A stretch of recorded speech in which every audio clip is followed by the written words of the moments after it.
لا حول ولا قوة إلا بالله العلي العظيم.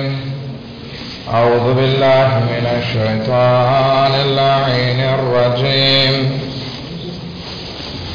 بسم الله الرحمن الرحيم.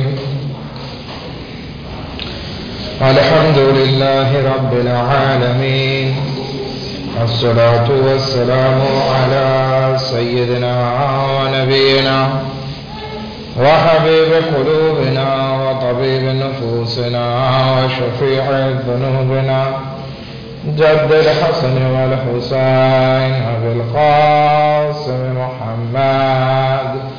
اللهم صل على محمد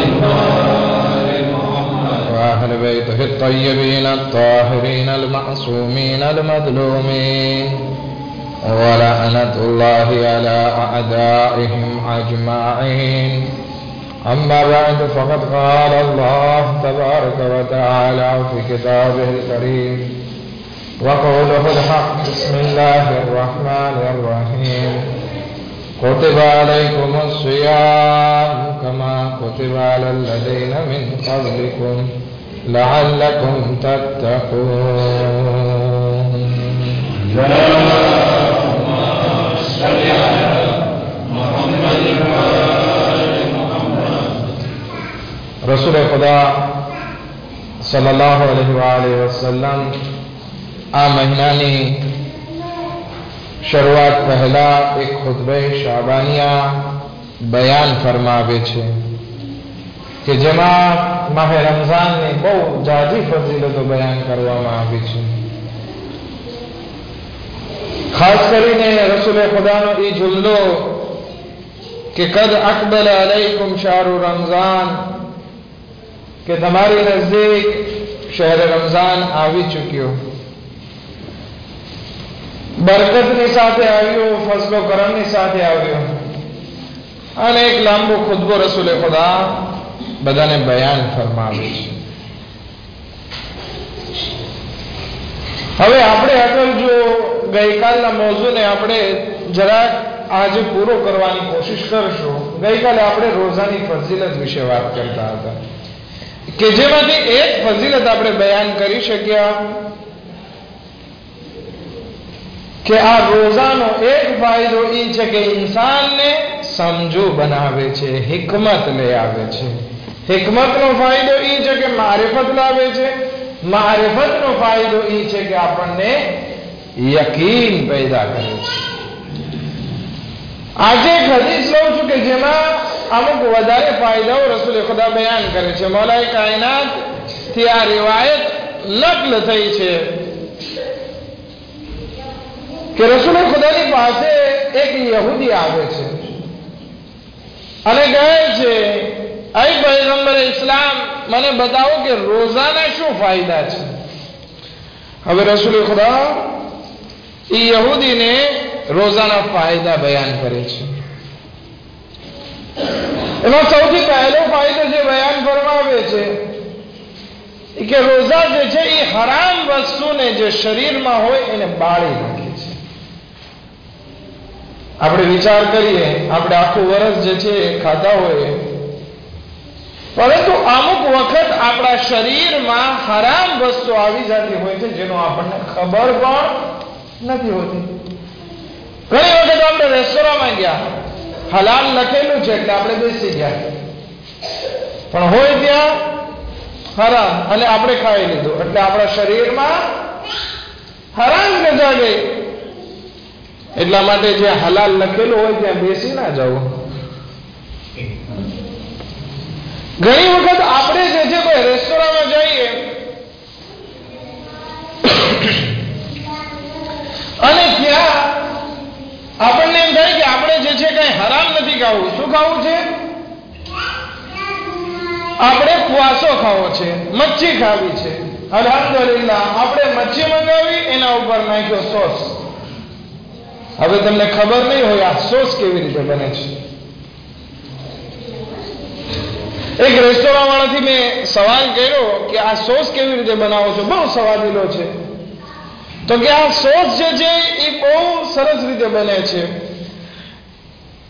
અમે જે ઓલા કુકડાને અથવા બકરાને કાપી અને એની સ્ટેક કાઢે છે, પછી એના જે હાડકા વધે છે એ હાડકાને અમે બાફીએ છીએ.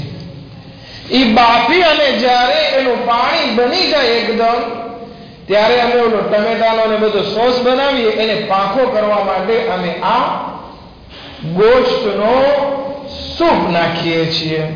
અને આપણે જે છે સૂપ મજાથી ખાઈએ છીએ, પ્લેઝરથી ખાઈએ છીએ. આપણને એમ થાય કે આપણે મચ્છી ખાધી, પરંતુ સોસમાં હરામ ગોશ્ત આવી ગયો હોય આપણને ખબર પણ નથી. આપણે જે છે ઘણી વખત ઓલી ચિપ્સ ખાઈએ છીએ જેમાં જિલેટીન હોય છે. હવે જિલેટીનના અમુક કોડ હોય છે કે જેમાં સુવરની ચરબીનો ભાગ આવે છે. એક લંડનથી ભાઈ આવ્યા હતા અને એ કહેતા હતા કે આપણે અલ્હમ્દુલિલ્લાહ મુસલમાનો કોઈ જે છે એ સુવરનું ગોશ્ત નથી ખાતા, પરંતુ આ બધી ફ્રીઝ ને ચિપ્સ ને શોકોલા ને બધું ખાઈએ છીએ. એની સાથે સાથે જિંદગીમાં એક બે સુવર તો ઉડાડી જ મૂકતા હશો. તો આ બધું આપણા શરીરમાં ભેગું થાય છે. એટલા માટે જોઈએ છીએ ને, ઘણાને અંદર આવવાનું પણ મન નથી થતું. ભોગો એ આખા વર્ષ જે છે આ બધું ભેગું થયું હોય પછી આળસ પડે. પરંતુ આ રોઝા જે છે એક બહુ સારો એવો ફાયદો આપે છે આપણને, કે જે રસૂલે ખુદા બયાન કરે છે કે તમારા શરીરમાં જે હરામ ભાગ હોય છે એ બળી જાય છે. પરંતુ ગઈકાલે મેં એક ક્લિપ્સ આવી હતી, વિડીયો હતી, બહુ સારી એવી હતી. કોઈ જોવી હોય તો મારા પાસે છે, બહુ સારી એવી હતી. એમાં જે છે ખુલાસો એ છે કે એક માણસ જે છે પહેલા સુકેલો હતો ને પછી પાડો થઈ ગયો. પછી પૂછવામાં આવે છે કે ભાઈ શું તારી શાદી થઈ ગઈ છે કે એટલો બધો પાડો થઈ ગયો? તો કે ના કે રમઝાન આવ્યો હતો ને એટલે કે પાડો થઈ ગયો. તો આ માહે રમઝાન જે છે એ શરીરમાં હરામ વસ્તુ પીગાળવાનો મહિનો છે. પરંતુ આપણું કામ શું છે? આખો દિવસ પકાવવું અને આખી રાત ખાવું. અગર જો આપણે ઇફતારમાં વધારે જમી લઈશું, પછી કુરાનખાનીમાં પણ બગાસા આવશે, દર્સમાં પણ બગાસા આવશે. તો માહે રમઝાનની જે ફઝીલત છે એને આપણે દર્ક નહીં કરી શકીએ. આ દર્ક ક્યારે થશે? માહે રમઝાનની ફઝીલત આપણને નસીબ ક્યારે થશે? સાચો ફાયદો આપણને નસીબ ક્યારે થશે? આપણે રોઝા રાખીએ અને આપણું શરીર ઉતરે, પીગળે. હરામ જે ગોશ્ત આપણું બનેલું હોય એ આ મહિનામાં પીગળવું જોઈએ. તો રસૂલે ખુદા ફરમાવે છે કે આ મહિનાનો પહેલો ફાયદો, રોઝા રાખવાનો પહેલો ફાયદો એ છે કે ઇન્સાનનો હરામ જે ભેગું થયું હોય છે એ બધું ઓગળી જાય છે. એક દુરૂદ પડે મોહમ્મદ વાલે મોહમ્મદ પર.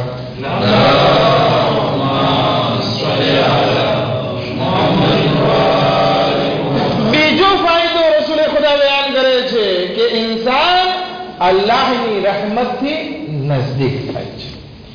આપણે દરેક કામ કરીએ છીએ શું કામ? કુરબતન ઇલલ્લાહ, કે હું અલ્લાહથી નજદીક થાઉં. હું કુરાન પડું એટલા માટે કે હું અલ્લાહથી નજદીક થાઉં. હું રોઝા રાખું એટલા માટે કે હું અલ્લાહથી નજદીક થાઉં. નમાઝ પડું એટલા માટે કે હું અલ્લાહથી નજદીક થાઉં. પરંતુ શા માટે રસૂલે ખુદા રોઝામાં ખાસ કરીને કહે છે કે અલ્લાહથી નજદીક થાઓ? આ એટલા માટે છે કારણ કે આ મહિનામાં શૈતાન બંધાઈ ગયેલો છે. ગઈકાલે આપણે વાત કરી હતી સુલસિલતે શૈતાન. શૈતાનને જકડી દેવામાં આવે છે. દર વખતે આપણે નમાઝ પઢવા માટે ઉભા રહેતા હોય અને નિયત કરીએ કુરબતન ઇલલ્લાહ, પરંતુ પછી કોઈ જોતું હોય તો આપણી નમાઝ બહુ સારી થઈ જાય અને પછી કુરબતન ઇલલ્લાહની બદલે આપણે ક્યાં ફરી જઈએ? કુરબતન ઇલન્નાસ. ભલે નિયત કુરબતન ઇલલ્લાહ, પરંતુ થઈ જાય કુરબતન ઇલન્નાસ, લોકો જોવે એટલા માટે. એક માણસ મસ્જિદમાં નમાઝ પડતો હતો રાપીદમાં. પછી એને પાછળથી કોઈના આવવાનો અવાજ આવ્યો કે કોઈ દાખલ થઈ રહ્યું છે. તો આ માણસની જે નમાઝ 220 કિલોમીટર 220 કિલોમીટર પર કલાક હાલતી હતી એની બદલે થઈ જાય છે એકદમ ધીમે ધીમે, અને બહુ આરામથી મખરજથી નમાઝ પડવા મળે છે. નમાઝ પૂરી થઈ એટલે પછી જોવે છે, પાછળ જોવે છે તો કૂતરું જે છે એ મસ્જિદમાં દાખલ થઈ ગયું હતું. પછી એને અફસોસ થાય છે કે આખી નમાઝને કૂતરાને દેખાડવા માટે પડી. વિચાર કરી. પરંતુ આ માહે રમઝાનની ફઝીલત એવી ફઝીલત છે કે ઇન્સાન ભૂખ્યો રહે છે તો એને બીજું કોઈ નથી દેખાતું, બલકે ફકત અને ફકત ખુદા દેખાય છે. આ રોઝામાં એવી બરકત છે કે ઇન્સાન ખાલિસતન લિલ્લાહ કામ કરે છે, કારણ કે શૈતાનનો વસવાસ બંધ થઈ જાય છે. માહે રમઝાનની ફઝીલત ઇન્સાનના દિલમાં બેસી જાય છે અને ઇન્સાન આગળ વધે છે. રસૂલે ખુદા ફરમાવે છે કે આ મહિનામાં રોઝા રાખવાથી ઇન્સાન અલ્લાહની એકદમ નજદીક થાય છે. હત્તા એટલે સુધી કે અલ્લાહને પસંદ છે આ વસ્તુ કે ઇન્સાન રોઝેદારના મોઢામાંથી જે ગંધ નીકળતી હોય એ ગંધ અલ્લાહને મિસ્ક કરતા વધારે પસંદ છે. મિસ્ક તો સમજો છો ને, અંબર કરતા વધારે ખુશબુદાર લાગે છે. શું કામ? કારણ કે ખુદાએ આ મહિનાની બરકત રાખી છે. ઇન્સાન શ્વાસ લે ઇબાદત, ઇન્સાન સૂઈ જાય ઇબાદત. તો અહીંયા ઉઠવું બેસવું દરેક વસ્તુ ઇબાદત છે. તો ઇન્સાન રોઝાની હાલતમાં હોય તો એ અલ્લાહની બહુ વધારે નજદીક થાય છે. આ બીજો ફાયદો. ત્રીજો ફાયદો આપણે જોઈએ, સકરાત વખતે ઇન્સાનની જાન આસાનીથી નીકળે છે. નઉઝુ બિલ્લાહ સજીર બિલ્લાહ કે ખુદા આપણે જ્યારે રૂહ કબ્ઝ કરે ને આપણે ગુનાહની હાલતમાં હોઈએ નહીં, આપણે કોશિશ કરીએ કે આપણું આખેબત ખૈર થાય. કોઈ ઇન્સાન પાસે ગેરંટી નથી કે જ્યારે એની રૂહ કબ્ઝ થવાની હશે ત્યારે એ ઈમાનદાર હશે. ઘણા એવા વાક્યા મળે છે કે આ દુનિયાની મોહબ્બતના કારણે ઇન્સાન સકરાતે મોત મરણ પથારીએ જ્યારે પડ્યો હોય ત્યારે એ ઇન્સાન ઈમાનથી હટી જાય છે. એક માણસનો વાક્યો છે, એની રૂહ કબ્ઝ થતી હતી. અમુક એના દોસ્તો આવ્યા અને કીધું કે ભાઈ હવે તું શહાદતૈન પડી લે, કલમો પડી લે. અત્યારે આખો દિવસ આખું જિંદગી મુસલમાન હતો, નમાઝી હતો, ધાર્મિક હતો, પરંતુ એના દિલમાં જે દુનિયાની મોહબ્બત હતી એ બહુ દાંજરે હતી. એ જ્યારે કલમો પડવાનું એને કહેવામાં આવે છે બોલ લા ઇલાહા ઇલ્લલ્લાહ, એ કે ના દોડ નહીં બોલો, ના દોડ નહીં બોલો. ખુદાવંદી આલમે એને શફા આપી. એ માણસ સાવ જે છે મરવાના ટાઈમ ઉપર હતો, પરંતુ કંઈક નેકી આડી આવી ગઈ કે એને જિંદગી મળી. જ્યારે સાજો થઈ ગયો લોકો એને પૂછે છે, એના દોસ્તો એને પૂછે છે, અમે તને કલમો પડાવતા હતા પણ તું કહેતો હતો કે ના દોડ નહીં બોલો. મતલબ શું? તો કે મારી જિંદગીમાં મેં અમુક પૈસા ભેગા કરી અને એક આબાદ માઇલની ઘડિયાળ લીધી હતી. ઘડિયાળ શું કહે છે? વોચ. એ કે પૈસા ભેગા કરીને બહુ મહેનતથી ભેગી કરી હતી, આ ઘડિયાળ લીધી હતી. પરંતુ એ ઘડિયાળ પ્રત્યે મને એટલી મોહબ્બત હતી કે વાત પૂછો.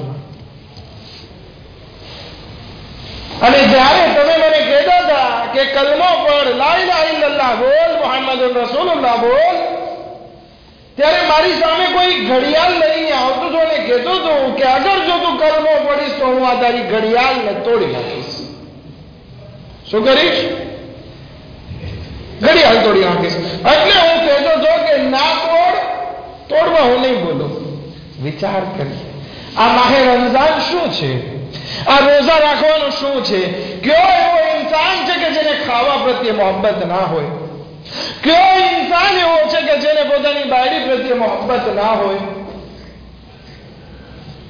પરંતુ ખુદાવંદી આલમ આ મહિનામાં ઇન્સાનને એની પસંદીદા વસ્તુથી અલગ રાખવા કોશિશ કરાવે છે. કે ઇન્સાન, તને ખાવા પ્રત્યે મોહબ્બત છે, પરંતુ મારી ખુશી માટે તું રોજા રાખ અને તારી પસંદીદા વસ્તુથી તું અલગ થઈ જા, ખાવાથી અલગ થઈ જા. તને તારી બાયડી સાથે રહેવું પસંદ છે, પરંતુ આ મહિનામાં મારા માટે એ વસ્તુ હરામ. ઘણી વસ્તુ ખુદાએ 9 વસ્તુ હરામ કરી દીધી. શું કારણ કે ઇન્સાનને આદત પડી જાય કે એને જે મનગમતી વસ્તુ હોય એનાથી દિલ ઉઠાવી લે, એનાથી દિલ ઉઠાવી. ઇન્સાનના રોજા ફક્ત એ નથી કે ભૂખ્યા રહી છે, રોજા એ પણ છે ગઈકાલે જે રીતે કીધું જબાન ઉપર કંટ્રોલ, પોતાના અખલાકમાં કંટ્રોલ. જેવી રીતે પહેલા વ્યવહાર કરતા હતા, હવે માહ રમઝાનમાં એ રીતે વ્યવહાર નથી. પહેલા જે ભાઈઓને મોમિન ભાઈઓ સાથે લડતા હતા, હવે લડવાનું નથી. કંટ્રોલનો આ જમાનો છે, કંટ્રોલ કરવાનો મહિનો છે. તો જે ઇન્સાન આ મહિનામાં કંટ્રોલ કરે છે, પોતાની મોહબ્બત વાળી પસંદીદા વસ્તુથી અલગ થવાની આ મહિનામાં કોશિશ કરે, તો જ્યારે એનો આખરી વખત આવે છે તો ખુદાવંદી આલમ એને તાકાત આપે છે કે એ સકરાતે મોત જ્યારે એની રૂહ કબ્ઝ થતી હોય તો એવી રીતે રૂહ કબ્ઝ થશે જેવી રીતે ફૂલમાંથી સોરમ નીકળતી હોય, ગુલાબમાંથી સોરમ નીકળતી હોય, એની રૂહ કબ્ઝ થઈ જશે. તકલીફ નહીં પડે, એને શૈતાન નહીં બહેકાવે. તો આ માહ રમઝાનના રોજાનો ત્રીજો ફાયદો. एक दरूद पढ़े मोहम्मद व आले मोहम्मद पर.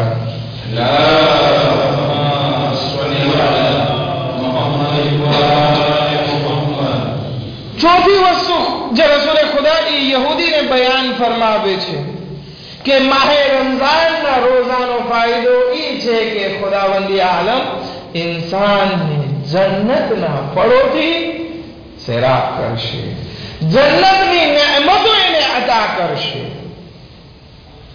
હવે આપણને તો બધું મફતમાં ખબર છે કે અહીંયા ઇફતાર વખતે સરસ મજાનો રોજ જે છે આપણે રાત્રે 200 ગ્રામ ખાતા હોય, પણ માહે રમઝાનમાં આપણે 500 ગ્રામ ખાવું ગમે, પછી આળસ નહીં. માહે રમઝાન જે છે ઇન્સાનની ચરબી પીગાળવાનો વખત છે. હે ઇન્સાન, તું આ મહિનામાં ખોરાકથી તારું મોઢું ફેરવી લે, બદલામાં કઈ ખોટ નહીં જાય, તારા શરીરને તંદુરસ્તી મળશે અને ઉપરાંતમાં ખુદાવંદી આલમ તને જન્નતના ઈ ફળો, જન્નતની ઈ નેમતોથી અદા કરશે કે જેનાથી તારું દિલ ખુશ થઈ જાય છે. વલસૌફ યુઅતીકા રબ્બુકા ફતરદા. ખુદાવંદી આલમ કુરાન મજીદમાં કહે છે, અનગરીબ તારો પરવરદિગાર તને આટલો અદા કરશે કે તું રાજી થઈ જઈશ. પરંતુ આપણે જે છે મફતમાં બધું અગર જન્નતના ફળ જોતા હોય તો એ નહીં મળે, કારણ કે ખુદાએ કોઈ વસ્તુ જે છે મફતમાં રાખી નથી, બલકે કઈ કિંમત અદા કરવી પડશે. અહીંયા ભૂખ્યા રહ્યા તો ખુદાવંદી આલમ ત્યાં અદા કરશે. બાકી આપણે અહીંયા પણ જે છે એ રોજા નથી રાખવા અને ત્યાં પણ ખુદા પાસે કહી કે અમે જે છે ભૂખ્યા ના રહીએ અને ખાવાનું દે. આપણે ગઈકાલે જે પહેલો સિપારો પડ્યો એમાં ખુદાવંદી આલમ સૂરે બની ઇસ્રાયેલના લોકોની વાત કરે છે. શું કહે છે? બની ઇસ્રાયેલના લોકો જ્યારે દરિયાએ નીલમાંથી બહાર નીકળી ગયા, ફિરૌનથી જ્યારે નજાત મળી ગઈ, ખુદાવંદી આલમ એને મફતમાં ખાવાનું દેતો હતો. શું મફતમાં ખાવાનું દેતો હતો? આસમાનમાંથી પરિંદાઓ જે છે એ શેકાઈને જમીન ઉપર આવતા હતા, જન્નતના મેવા. હવે આ રોટી થઈને આવતા હતા અને બની ઇસ્રાયેલ વાળા લોકો આરામથી મફતમાં બેઠા બેઠા ખાતા હતા. હવે જ્યારે મફતમાં ખાવાનું મળે, કદર હોય નહીં. આવીને હઝરતે મૂસાને કહે છે, આય મૂસા, લન નસ્બિર અલા તઆમિન વાહિદ, અમે જે છે એક ખોરાક ઉપર સબર કરી શકશું નહીં. તારો ખુદા તો અમને રોજ રોટી જ ખવડાવે છે, રોજ કુકડા જ ખવડાવે છે. અમને જમીનમાંથી ઉગવાળી વસ્તુ ખપે છે, અમને ડુંગળી ખપે છે, દાળ ખપે છે, લસણ ખપે છે, આ બધી વસ્તુ અમને ખપે છે. હઝરતે મૂસા કહે છે ખુદા તમને આ બાદ તૈયાર જમવાનું આપે છે અને હજી તમે આવા બધા નખરા આદર્યા છે. જાઓ મિસ્રમાં, ઇજિપ્તમાં દાખલ જાઓ ગામમાં, પછી ખુદા તમને આપશે. ત્યાં બધી રહેમતો મળશે. જ્યારે દાખલ થાઓ તો હિત્તા કહેજો કે જેથી ખુદાવંદ આલમ તમારા ગુનાહોને માફ કરે. પરંતુ ત્યાં પણ મજા કાઢવી. શું કામ? આ બધી ખોરાક જે ખુદાવંદી આલમ આપતો તો મફતમાં, કદર નહોતી. હવે જ્યારે નાશુકરી કરી તો ખુદાવંદી આલમ કે હવે જાઓ તમે તમારી હાથે ખોરાક મેળવી લ્યો, તમારે જે ખાવું હોય જમીન ઉપરથી ઉગે છે ઉગાવો ને ખાઓ. આપણી હાલત પણ એવી છે આ માહે રમઝાનમાં રોઝા ના રાખીએ અને અલ્લાહની બારગાહમાં જન્નતમાં જઈને કહીએ કે ખુદાએ અમને મફતમાં દે, તો પછી શું કદર હશે આપણને? આપણા દાદા આદમ ને હવ્વા એને મફતમાં જન્નત મળી હતી. કાંઈ દેવું પડ્યું હતું? કાંઈ અમલ કરવા પડ્યા હતા? નહીં. ખુદાવંદી આલમે કીધું કે તમે આદમ અને હવ્વા તમે જન્નતમાં જાઓ અને જે ખાવું હોય પીવું હોય તમને છૂટ છે, જ્યાં રહેવું હોય જ્યાં ફરવું હોય છૂટ છે, જન્નત મારી છે. પણ વલા તકરબા હાઝિહી શજરા, પરંતુ તમે આ ઝાડની નજદીક ના થાજો. પરંતુ શું કામ? મફતમાં મળી હતી આ જન્નત, કદરો કિંમત નહીં હતી. ના પાડી હતી છતાં પણ એ ઝાડની નજદીક ગયા, ફળ ખાધું અને પછી આ દુનિયામાં આવ્યા. તો હવે આપણને એમ થાય કે આપણે આ રોઝા ના રાખીએ, આ રોઝાની મુસીબત બરદાશ્ત ના કરીએ અને સીધી આપણને જન્નત મળે તો એ મળવાની છે. ચાલો ખુદા તો ગફૂર રહીમ છે, આપી દે. પરંતુ આપણે ત્યાં જઈને એ ફિતનાને ફસાદ કરવા માંડ્યા તો અહીંયા દુનિયામાં આપણે ઓછું કરીએ છીએ. એકબીજાની ગીબત, એકબીજાને કટલોગારત, એકબીજાની તોડફાડ બધું કરીએ. શું કામ? કારણ કે કદર નથી આ જિંદગીની. જિંદગી ખુદાએ મફતમાં આપી છે, કદર નથી એટલે આ બધું કરે છે. હવે ખુદા જન્નતમાં આપણને મોકલી દે તો ત્યાંની પણ આપણને કદર નહીં હોય. માટે કોશિશ કરીએ કે આપણે આગળ જો એ જન્નતના ફળોથી ઉપયોગ લેવો છે તો રોઝા રાખીએ અને સહી માયનામાં રોઝા રાખીએ, તો જેથી ખુદાવંદ આલમ આપણને જન્નતની નેમતો અતા કરશે. બસ એક બે વાર જલ્દી આ મોજૂને પૂરો કરી નાખું. પાંચમી વસ્તુ, કયામતમાં દરેક ઇન્સાન ભૂખ્યો અને પ્યાસો હશે.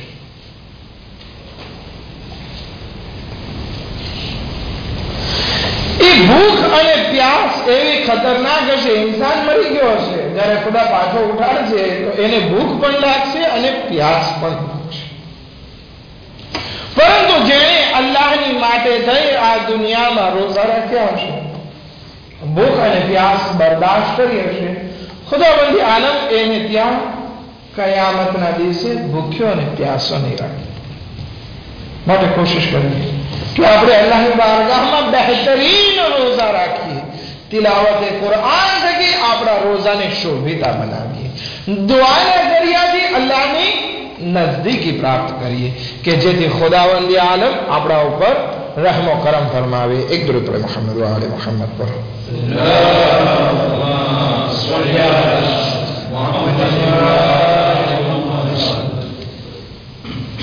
एक और दुरूद पढ़े मोहम्मद व आले मोहम्मद पर।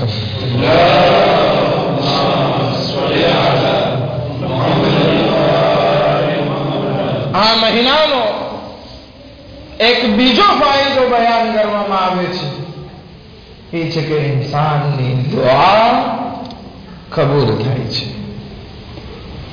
કોશિશ કરીએ કે આપણે આ મહિનામાં જે દુઆ પઢવામાં આવે છે એ દુઆની સરખી રીતે, એમ નહીં કે મોહસિનભાઈ પડે છે એટલે આપણે બધા સાંભળે છે, નહીં, આપણે સાથે પડવા કોશિશ કરીએ। બની શકે તો એ કિતાબો હાથમાં લઈને આપણે પણ સાથે સાથે દોહરાવીએ કે જેથી ખુદાવંદ આલમ આપણી દુઆઓને કબૂલ ફરમાવે। આ રોઝાની એક ફિલોસોફી બયાન કરી અને જહમત તમામ રોઝાની એક ફિલોસોફી ઇન્શાઅલ્લાહ આવતીકાલથી આપણે દુઆએ જોશન કબીરના મોઝુ પર આપણે વાત શરૂ કરી દઈશું। આજે મોઝુ આ રોઝાની ફજીલત બાબતે પૂરો થયો। રોઝાની એક ફિલોસોફી એ છે કે અમીર અને ગરીબ જે છે એ સરખા થઈ જાય। આ મહિનામાં કેવી રીતે સરખા થાય? માહે રમઝાનના બપોરમાં ગરીબ પણ રોજા રાખશે અને અમીર પણ રોજા રાખશે, પૈસાદાર પણ રોજા રાખશે.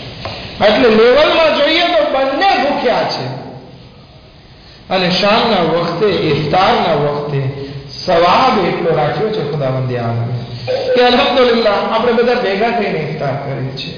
તો આમાં કોણ અમીર છે ને કોણ ગરીબ છે એ ખબર પડતી નથી. તો આ એક રોજાની ફિલોસોફી છે. આ માહે રમઝાનની પવિત્રતા છે, પાકીઝગી છે, એને આપણે હંમેશા જાળવી રાખીએ અને કોશિશ કરીએ જેમ જેમ દિવસો પસાર થાય એમ આપણામાં થાકોડો નહીં, બલકે વધારે સ્ફૂર્તિ આવવી જોઈએ ઇબાદતમાં. નહીતર ઘણી જગ્યાએ મેં જોયું શરૂમાં માહે રમઝાનુલ મુબારક આવ્યો છે, ઘણી ઇબાદતો કરશે, પછી છેલ્લે ફાતી ગઈ ના, એમ ના થાય. તમે અલ્લાહની નજદીક થાવ છો તો તમારી સ્ફૂર્તિ જે છે એ વધવી જોઈએ. આપણે કોઈ મિનિસ્ટર પાસે જતા હોય તો આપણે જઈએ તો ઘરેથી શું કરીએ? આ બાદ દેવોદોરામ નાખીએ, પરફે નાખીએ, નાહી ધોઈને આપણે તૈયાર થઈને નીકળીએ. પછી જેમ જેમ આપણે નજદીક થતા જઈએ મિનિસ્ટરના મળવાથી તો આપણે આપણા કપડા સરખા કરવા મળશે. શું કામ? કારણ કે હવે એ વખત આવ્યો. હવે મોઢામાં પગાસા નહીં હોય, હવે આંખમાં ચેપડા નહીં હોય, બલકે તરોતાજગી સાથે મિનિસ્ટર સાથે મળવા જશું. કેમ? કારણ કે દેશનો મિનિસ્ટર છે. તો આ તો કાયનાતનો બાદશાહ છે, આપણે એનાથી નજદીક થઈ રહ્યા છીએ. તો જેમ જેમ નજદીક થતા જઈએ આપણી સ્ફૂર્તિ, આપણી તરોતાજગી, આપણા ઈમાન અને આપણી ઇબાદતમાં એકદમ મીઠાશ પેદા થવી જોઈએ, ન કે આળસ પેદા થાય. આવો અલ્લાહની બારગાહમાં આપણે સર્વો દુઆ કરીએ. પરવરદિગારા બેહક મોહમ્મદ વાલે મોહમ્મદ અમને તારી ઇબાદત અને ઇતાઅતમાં ઉમંગ ઇનાયત ફરમા. અમારા ગુનાહ અને કબીરા સગીરાને માફ ફરમા. અમારી ઇબાદત અને ઇતાઅતને કબૂલ ફરમા. ખુદાયા અમને તારી બારગાહમાં રોજા રાખવાની બહેતરીન તૌફીકાત ઇનાયત ફરમા. ઇમામ ઝમાના અલ ઇસ્લામના ઝુહૂરમાં જલ્દી જલ્દ તાજીલ ફરમા અને અમને અંસારમાં શુમાર ફરમા. રબ્બના તકબ્બલ મિન્ના ઇન્નકા અંતસ સમીઉલ અલીમ.